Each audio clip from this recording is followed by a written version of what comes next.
y a deux trucs que je respecte de plus en plus. C'est le courage Ouais, et la gentillesse. Ouais, pareil. Et c'est vraiment récent. Pour moi, c'est les deux valeurs cardinales. Parce que la gentillesse, c'est facile de voir ça comme de la faiblesse. Et, et franchement, il y a beaucoup de gens qui sont... La majorité des gens qui sont gentils, c'est parce qu'ils sont faibles. Mais quelqu'un qui est en position de force et qui est gentil, pour moi, il a tout mon respect. Ouais, je suis d'accord. Et le deuxième truc, c'est le courage. Réussir à... Et tu vois chez les entrepreneurs, c'est pour ça que je respecte autant un Elon Musk, d'oser tout refoutre sur la table. Et je sais que personnellement, moi, je l'ai pas. Moi, j'ai justement, et je travaille dessus, en parlant d'identité, c'est un truc que j'ai envie d'ajouter à ma personnalité, c'est d'être courageux et oser prendre des risques, oser dans la vie. Parce que je suis assez conservateur comme personne. Mais j'ai toujours eu un énorme respect pour les gens qui osent tout mettre sur la ligne. Ils osent dire un truc, même s'ils peuvent se faire cancel. Ils osent tout refoutre leur thune dans un certain business. Le courage, c'est la mère de toutes les qualités. C'est facile d'être honnête tant que t'as pas d'opportunité de pas l'être. C'est facile de tout. Mais le courage, c'est vraiment ce qui différencie tout le monde. Est-ce que vous croyez que ça s'apprend le courage? Ou est-ce qu'on l'a ou est-ce que certaines personnes l'ont? Je pense que d'abord, il y a des moments dans la vie où t'es pas courageux, des moments où t'es courageux, et tu peux manquer de courage, en avoir honte, et ensuite décider d'être plus courageux dans ta vie, tu vois. Je pense que t'as les deux. Donc, je pense que c'est comme tout dans la vie. Il y a une certaine partie qui te vient naturellement et il y a une autre que tu peux travailler. Et moi, je suis vraiment convaincu, on parle d'identité depuis le début, que l'identité est beaucoup plus modulable que ce que la plupart des gens pensent.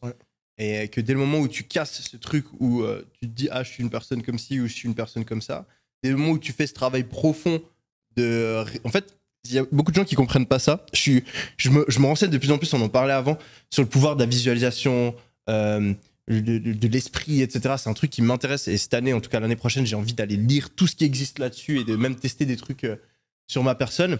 Et en fait, beaucoup de gens, bon déjà quand tu leur dis que répéter des phrases, genre répéter j'ai confiance en moi, etc., dire que ça marche, il y a énormément de personnes qui pensent que ça marche pas alors que je l'ai testé personnellement, ça marche.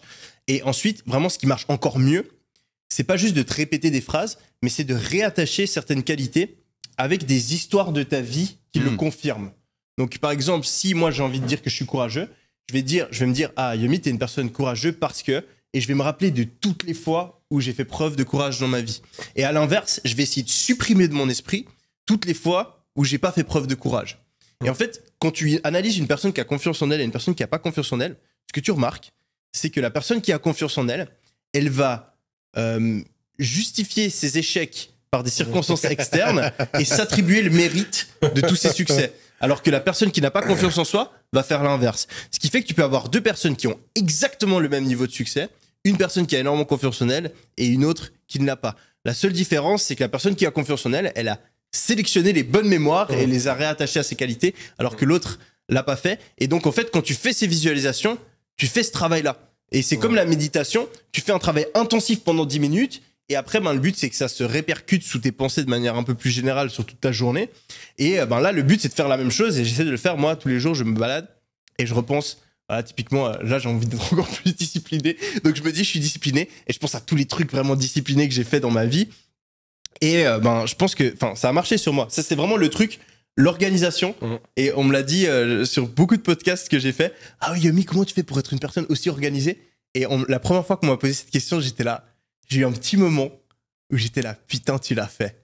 Parce que il y a 3 ans, j'étais le mec le plus désorganisé qui existe, et je me suis dit, j'ai pris la décision consciente, Yomi, tu vas devenir une personne organisée. Et aujourd'hui, j'ai des gens sur les podcasts qui me demandent des conseils en organisation, imagine-toi. De toute façon, moi, t'es devenu l'identité de l'organisation. Je te jure, faudrait que je ramène mes profs. Faudrait que je ramène mes profs. Je te jure, j'étais toujours le mec sur la table avec tous les trucs. Le mec, il fait pas de marche, c'est le bordel, il arrive en retard. Il y a une course d'école, le mec, il vient pas parce qu'il a complètement oublié. J'étais le mec le plus désorganisé de l'histoire.